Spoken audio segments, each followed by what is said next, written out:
ஒரு மனிதனுடைய ஒவ்வொரு காலகட்டத்திலும் தான் முகம் எவ்வாறு மாற்றப்படுகிறது என்கிறத எப்போ உணர்றாங்கன்னா தன்னுடைய நிகழ்காலத்தில் அல்ல, இறந்த காலத்தில் தான். அப்ப தன்னுடைய முகம் அந்த அளவு அழகாக இருந்தது, இப்பொழுதுதான் மாற்றத்துக்குள்ளானது, நான் எப்பவும் அழகானவன் தான் என்பதை உணரக்கூடிய ஒரு ஆதாரம் தான் போட்டோகிராஃபி.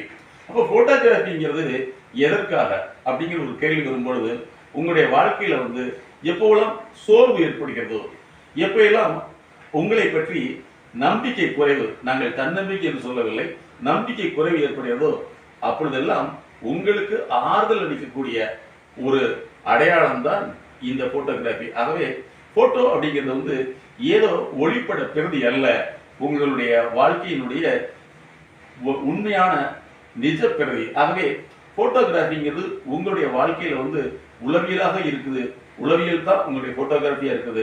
அப்போ போட்டோ நினைவுகள் எப்பவுமே உங்களுடைய பழைய காலத்தை நினைவுபடுத்தக்கூடியது. அதனால நாங்கள் என்ன சொல்றோம்னா, ஒரு மனிதன் எப்போலாம் தன்னுடைய வாழ்க்கை எப்படி இருந்ததுன்னு தெரிஞ்சுக்க ஆசைப்படுறானோ, நினைவுகள் கொஞ்ச நாளில் மறந்துவிடும், மறக்கடிக்கப்பட்டுவிடும். ஆனால் நினைவா இருக்கக்கூடிய இந்த போட்டோகிராஃபி எப்பொழுதும் உங்களுடைய நினைவுக்கு இருக்கும்.